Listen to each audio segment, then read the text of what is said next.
Ayan. Bati. Happy Heart Day sa inyong lahat dyan sa Canada.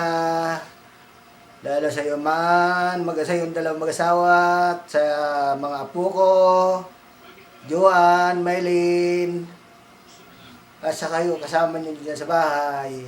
Happy Hearts Day si Mama. Hi lang. Ay, ano ka? Ganyan. Ay. Happy Hearts Day. Sabi ni Mama, I love you.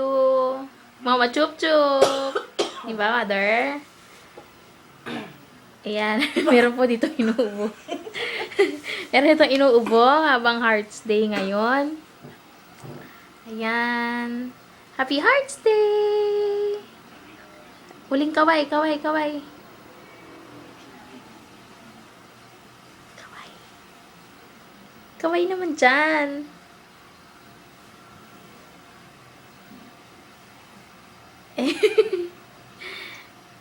Yun.